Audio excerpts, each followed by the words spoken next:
pernah terjadi. Ku ingat Pernah nggak sih kalian merasa kalau satu masalah dalam keluarga bisa membuat seluruh suasana rumah ikut berubah?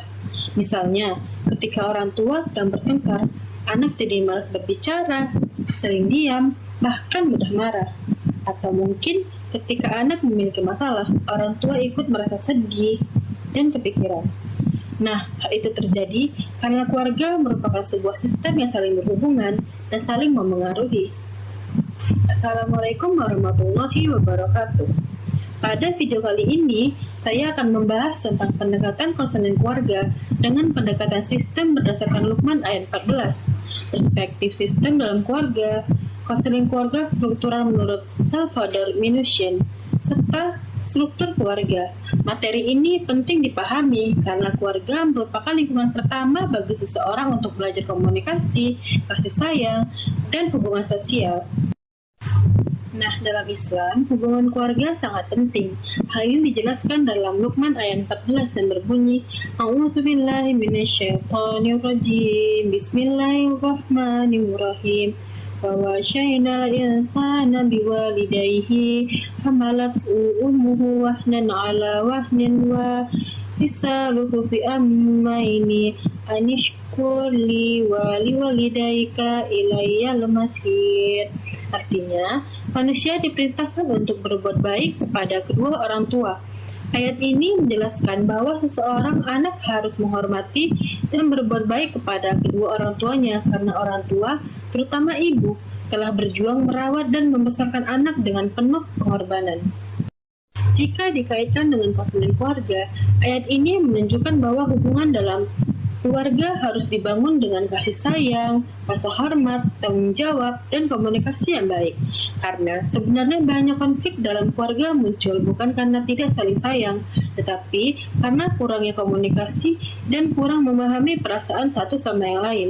Contohnya, orang tua merasa sudah memberikan yang terbaik kepada anak-anaknya, tetapi anak-anaknya merasa tidak didengar. Disinilah pentingnya konseling keluarga untuk membantu anggota keluarga saling memahami. Nah, selanjutnya adalah perspektif sistem dalam keluarga. Perspektif sistem adalah cara pandang bahwa keluarga merupakan satu kesatuan yang saling berhubungan dengan saling memengaruhi. Artinya, perilaku satu anggota keluarga dapat memengaruhi anggota keluarga lainnya. Dalam pendekatan ini, masalah tidak hanya dilihat dari satu individu saja, tetapi dilihat dari hubungan seluruh anggota keluarganya.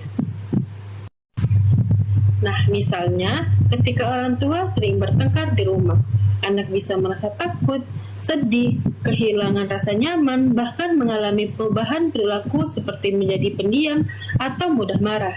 Sebaliknya, jika anak mengalami masalah di sekolah, orang tua juga bisa ikut stres dan merasa khawatir. Jadi, semua anggota keluarga saling memengaruhi satu sama yang lain. Karena itu, dalam pendekatan sistem, konselor tidak hanya fokus pada satu orang saja, tetapi melihat bagaimana pola hubungan dalam keluarga tersebut. Menurut Salvador Minuchin, konselor perlu membantu keluarga memperbaiki pola hubungan dan komunikasi. Contohnya yang pertama, orang tua terlalu keras kepada anaknya.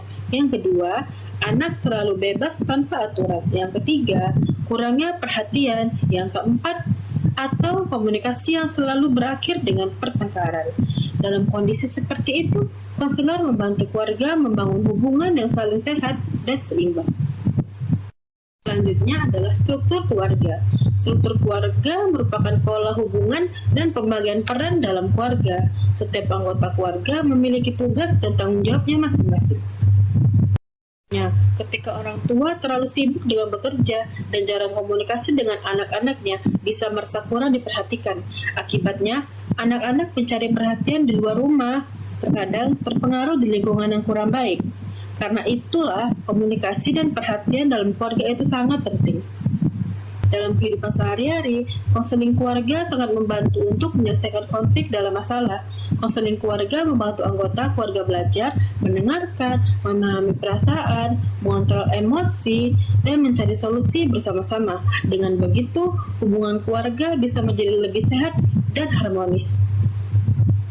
Jadi, dapat disimpulkan bahwa pendekatan sistem dalam konseling keluarga memandang keluarga sebagai satu kesatuan yang saling terhubung dan saling memengaruhi. Melalui pendekatan struktural, menurut Salvador Mushin, konselor membantu memperbaiki pola hubungan dan struktur keluarga agar terciptanya komunikasi yang lebih baik. Selain itu, Luqman ayat 14 juga mengajarkan pentingnya menghormati orang tua, menjaga hubungan keluarga, dan membangun kasih sayang dalam keluarga. Karena keluarga yang harmonis dapat menciptakan lingkungan yang nyaman bagi setiap anggota keluarga. Terima kasih atas perhatiannya. Wassalamualaikum warahmatullahi wabarakatuh.